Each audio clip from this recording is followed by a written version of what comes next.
ఓట్స్‌లో egg వేసి చేసిన ఈ రెసిపీ చాలా రుచిగా, చాలా టేస్టీగా అయితే ఉంటుందండి. ఈ రెసిపీ వచ్చేసి ఇంట్లో వాళ్ళందరికీ నచ్చుతుంది. అంత టేస్టీగా అయితే ఉంటాయి.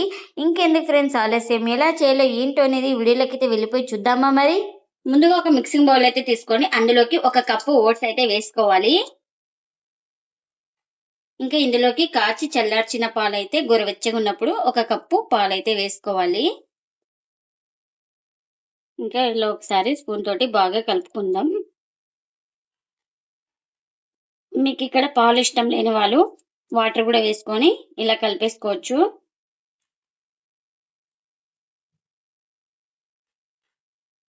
ఇలా అంతా బాగా కలుపుకొని ఇంకా ప్లేట్ అయితే పెట్టుకొని ఒక 10 నిమిషాలు పక్కన పెట్టుకుంటే మనకు ఓట్స్ అనేది సాఫ్ట్ గా నానతాయి. ఇంకా ఇలా ఒక 10 నిమిషాల తర్వాత అయితే చూపిస్తున్నాను చూడండి. మనకు ఓట్స్ కూడా సాఫ్ట్ గా నానిపోయినాయి కదా. ఇప్పుడు ఇందులోకి ఒక 3 ఎగ్స్ అయితే వేసుకోవాలి.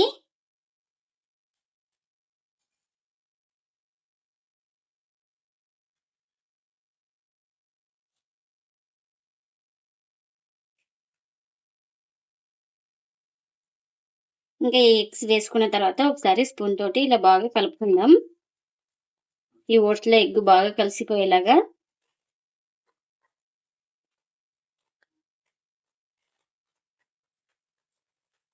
ఇంకా ఇలా కలుపుకున్న తర్వాత ఒక జార్ అయితే తీసుకొని ఇంకా అందులోకి అయితే వేసుకుంటున్నా. ఇంకా ఇప్పుడు మూత పెట్టుకొని స్మూత్ గా గ్రైండ్ చేసుకోవాలి. ఇంకా ఇలా గ్రైండ్ చేసుకున్న తర్వాత ఇంకా ఇదే బౌల్లోకి అయితే తీసుకుంటున్నాను. చూడండి ఇలా స్మూత్ గా గ్రైండ్ చేసుకోవాలి. ఇంకా ఇప్పుడు ఇందులోకి చిన్నగా కట్ చేసుకున్న మిర్చి, అలాగే చిన్నగా కట్ చేసుకున్న ఉల్లిపాయ ముక్కలు కూడా వేసుకోవాలి. అలాగే టమోటా ముక్కలు కూడా వేసుకోవాలి.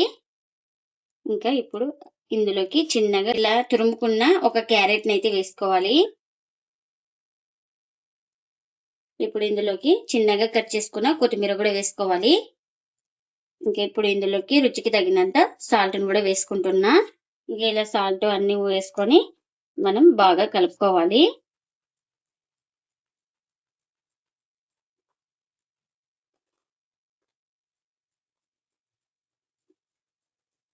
ఇలా మొత్తం బాగా కలిసిపోయేలాగా మొత్తం బాగా కలుపుకోవాలి.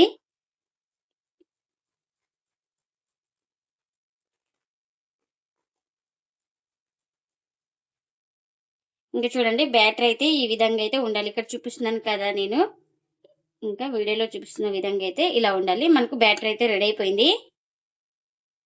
ఇంకా ఇప్పుడు మనం ఇలాంటి ప్యాన్ అయితే పెట్టుకొని ఇంకా ప్యాన్ కూడా హీట్ అయింది. ఇలా కలుపుకున్న ఈ మిశ్రమాన్ని ఒక 2 గరిటెల పిండి అయితే వేసుకోవాలి.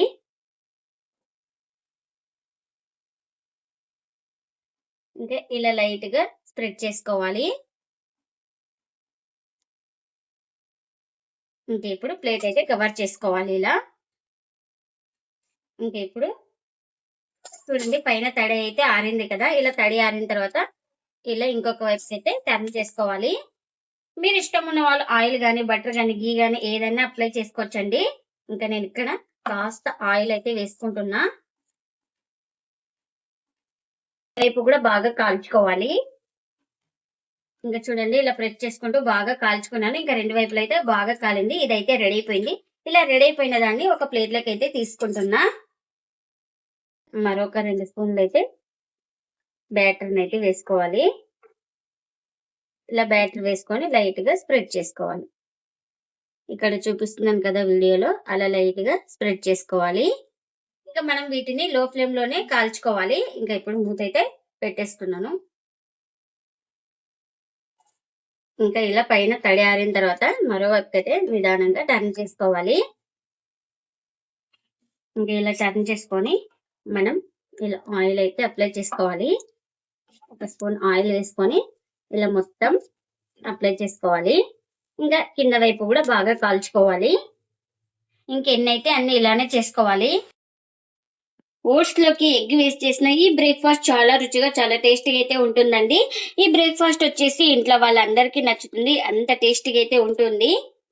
ఇప్పుడు ఒకే రకం బ్రేక్ఫాస్ట్ కాకుండా ఇలా వెరైటీగా ఓట్స్ ఎగ్ తో బ్రేక్ఫాస్ట్ చేయండి. చాలా టేస్టీగా అయితే ఉంటుంది. ఇంకా మనం మార్నింగ్ బ్రేక్ఫాస్ట్ గాను నైట్ డిన్నర్ గాను ఎలా అయినా చేసుకోవచ్చండి. ఓట్స్ హెల్త్ కి చాలా మంచిది కదండి.